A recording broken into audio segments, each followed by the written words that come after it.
PFC spiritual ప్రేక్షకులకు స్వాగతం. ఈ వారం రాశిఫలాలు పరిశీలిద్దాం. ఓం హ్రీంకారాసన గర్భితా నలసికాం సౌహక్లీం కళాం బిభ్రతీం సౌవర్ణాంబరధారిణీం వరసుదా ధౌతాంత్రినేత్రోజ్వలాం వందే పుస్తక పాశమంకుశధరాం స్రగ్భూషితాముజ్వలాం త్వాం గౌరీం త్రిపురాం పరాత్రకళాం శ్రీచక్ర సంచారిణీం. ఓం శ్రీ విజయవాడ కనకదుర్గాదేవ్యై నమః. ఈ వారం మనకి గ్రహాలు ఏ రాశుల్లో ఉన్నాయో ఒకసారి చూద్దాం. ఈ యొక్క శని వక్రించి మీనరాశిలో, రాహువు కుంభరాశిలో, కేతువు సింహరాశిలో, గురుడు మిథున రాశిలో ఉండడం జరిగింది. రవి మనకి 14 మార్చి ఈ వారం దాటిన తర్వాత మనకి ఎందులోకి వస్తున్నాడండి? వారం ఎండింగ్లో మనకి మీనరాశిలో కుంభరాశిలో ఉన్నాడు, మీనరాశిలోకి వస్తున్నాడు. అలాగే మనకి ఈ యొక్క కుజ శుక్ర బుధ గ్రహాలన్నీ కూడా మనకి కుంభరాశిలో ఉండడం, మరి ఈ విధంగా గ్రహస్థితి 12 రాశుల్లో ఒక్కొక్క రాశి వారికి ఏ విధంగా మనకి ఫలితాలు ఇస్తుందో చూద్దాం.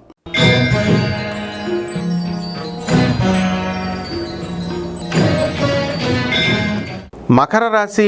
ఈ మకర రాశి వారికి అందరికీ కూడా భార్యాభర్తల మధ్య ఉన్నటువంటి గొడవలన్నీ కూడా మంచి ఉధృతంగా సాగుతాయి.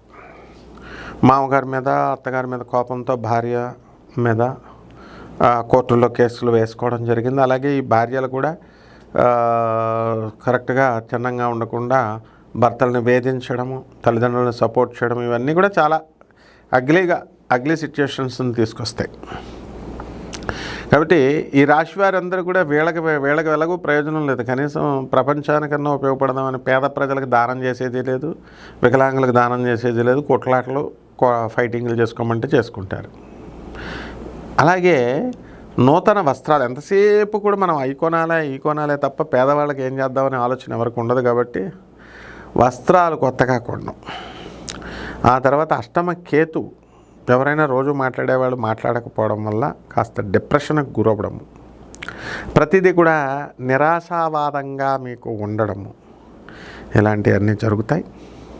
మీ భార్య కానీ, భర్త కానీ, బంధువులు కానీ, స్నేహితులు కానీ, వీళ్ళెవరైనా సరే మిమ్మల్ని నిందించినప్పుడు డిప్రెషన్కి వెళ్ళిపోయి సూసైడ్ చేసుకోవాలనేటటువంటి ఆలోచనలు పదే వస్తూ ఉంటాయి. కాబట్టి వాటిని ఏకాంతంగా ఉండకుండా వాటిని దాటుకుని అధిగమించేటటువంటి విధానంలో మీరు ఆప్టిమిస్టిక్గా ముందుకు వెళ్తూ ఉండాలి. అలాగే ఈ రాశి వారికి అందరికీ కూడా మనకి ఆప్టిమిస్టిక్ విధానం నేర్చుకోవాలి. పెద్ద మనుషులు చెప్పినా, పోలీసులు చెప్పినా, ఎవరు చెప్పినా వినకుండా మీ యొక్క పనులన్నీ కూడా మీరు చేసుకుంటూ వెళ్ళడం అనేటటువంటిది జరుగుతుంది.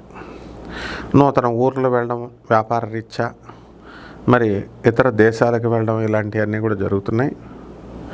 ఈ రాశి వారికి మరి పరిహారాలు ఏంటంటే, కేతు జపం చేసుకోండి, కేతు స్తోత్రాలు చదవండి, ఆంజనేయ స్వామి వారికి అర్చన చేసుకోవడం, ఇంట్లోనే మనకి నరసింహస్వామి, లక్ష్మీ నరసింహస్వామి వారి పూజ, ఆ మంత్ర యొక్క జపం చేసుకోవడం, జమ్మి చెట్టు చుట్టూ ప్రదక్షిణాలు చేసుకుంటే బ్రహ్మాండంగా ఉంటుంది. శుభమస్తు.